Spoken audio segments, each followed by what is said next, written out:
We're back with another episode about web hosting. It's Jim and Sydney. In this episode, we're going to cover the differences and advantages when using WordPress and WordPress web hosting. But first, what are the differences in WordPress? Let's begin by getting the confusion out of the way about WordPress. Because what follows can lead to a good deal of misunderstanding without some explanation up front.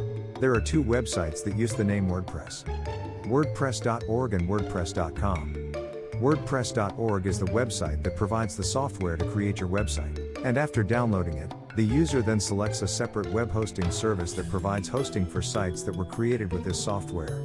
When a user does this process, that is, downloads the software from WordPress.org and chooses to host the site with a third-party hosting service, it's called self-hosting. We'll get a little bit more into self-hosting later on, and how it applies to WordPress.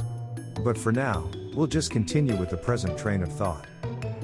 Basically, the third-party hosting service will then be the home of the website while the site is being created, and from which it will live on the internet until the user decides otherwise. This is how the other WordPress website diverges. The WordPress.com site not only provides the proprietary software, but also is the hosting provider. WordPress.com is a one-stop shop, and is a less demanding way to generate a WordPress website. But there is one problem. It is basically a hosting service that uses WordPress software, but doesn't allow you all the customization or flexibility that a WordPress.org website does. Particularly if you use WordPress.com's free service. And as we said about this type of web hosting before, we are not a big fan of it. So, what does that mean? WordPress.com is principally a hosting service. It is a system that allows you to set up a site in minutes. There is no need to download the WordPress software. And with the free plan, you don't have to pay for hosting or a domain name, and it affords a more simplistic platform to create a web presence. But there are some real limitations to their free plan, such as the user can't run an e-commerce site on their platform. Also, you don't own your domain name, nor can you move your site to another hosting service. If it's one's choice to do a WordPress site that is to be a money-making vehicle, or the owner wants the freedom in operation, the free basic WordPress.com version is not the platform to use. WordPress.com does offer premium plans that provide more enhancements. But you never have complete control as in self-hosting. If growth is your plan for the future, or you want to establish a unique identity, you're better off choosing a self-hosted system from the start. And that means downloading the software from WordPress.org and using a third-party hosting service. If you have a reason to change web hosts from their free version, you have to redo the entire site from scratch. Or upgrade from the basic free plan to one of their subscription plans, depending upon the services and enhancements you want. Because you can't take it with you unless you upgrade. In other words, you are an unwitting hostage to their free service. So here is an easy way to distinguish between the two. WordPress.org gives you free software and more than 59,000 free and inexpensive enhancements. And you have the freedom of designing your site any way you want, without limitations. It's often referred to as the real WordPress. You actually control it in every aspect. And this is how WordPress.com differs. WordPress.com is a hosting service that uses WordPress software, that makes it easier to start a somewhat viable WordPress website. The subscription form of WordPress.com is close to a near full-service answer, and is meant for those who want a quicker method, but don't mind not having unlimited features in creating their WordPress website. Their terms of service are not overly restrictive, but it does limit the type of content that you can have on your website. By the way, if you like our content, please support us by subscribing, and give us a like. And please leave a comment. Now let's get back to what self-hosting is, and how it applies to WordPress. What's the difference between WordPress self-hosting and WordPress hosting? Confusing, isn't it? So what's the difference? Primarily, WordPress self-hosting means the user has full control and access to the files and can do whatever the user wants to do to the site.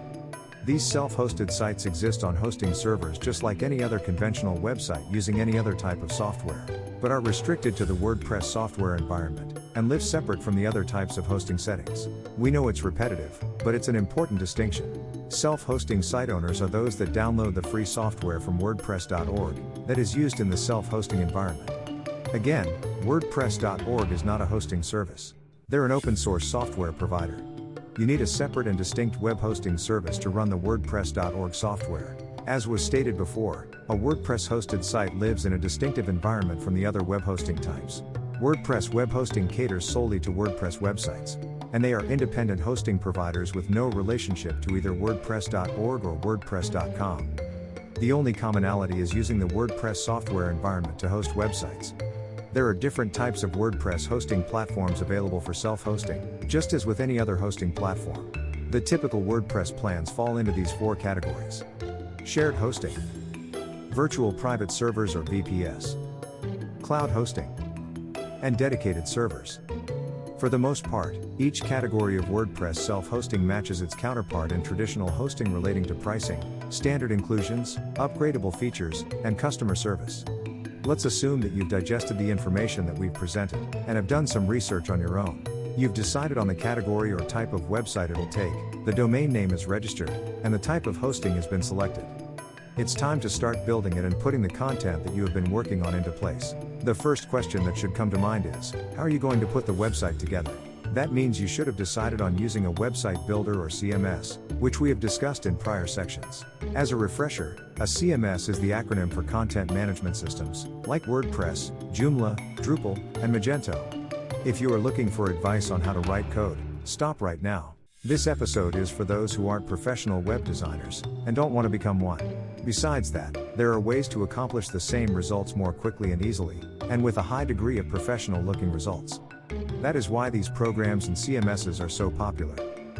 And why is WordPress considered to be so popular? In today's world of web development, WordPress has become the most widely used way to accomplish this undertaking by far. In a recent article, it stated that WordPress powers 36% of the internet, and 60% of all CMS sites are WordPress. Want more stats? More than 28% of all e-commerce sites are WordPress sites through the customizable open-source WooCommerce platform. As far as credibility, WordPress powers such sites as The New Yorker, The White House, Bloomberg Professional, Facebook, BBC America, Microsoft News Center, Time Incorporated, New York Times, Mercedes-Benz, Rolling Stone, and many more. The best thing about WordPress software is that it's still free. The other way to go is the website builder route. As we mention frequently, website builders are software packages that allow you to build sites in a WYSIWYG environment. That is, what you see is what you get, without knowing any code. They generate a website in a similar manner to a word processor. You can visualize the outcome of your work as you do it. What web builder you use depends on the type of site you want as an end product. This topic was in a prior episode, so we'll not rehash it again, but you may want to revisit it just to refresh the thought. It's covered in the very first episode in the series, called How to Build a Website for Beginners. Just click on this link to check it out. Depending upon your budget and how deep you want to get into your project, you'll have to consider if you're going to go the free route or spend some money. Desiring to either make things easier or have some additional tools with some sophistication to use, you may want to spend a little. However, we're not going to make any suggestions on which way to go at this point. But instead, we will discuss the development itself, and leave the opinions, reviews, resources, and tools for another section of this series. Thanks for watching, and look for the next episode, which deals with the simple methods of good web design. See you then. To get the entire printed series, click the download link in the description below for our free ebook. Also, don't forget to subscribe and give us a like. We appreciate your support. And please leave a comment.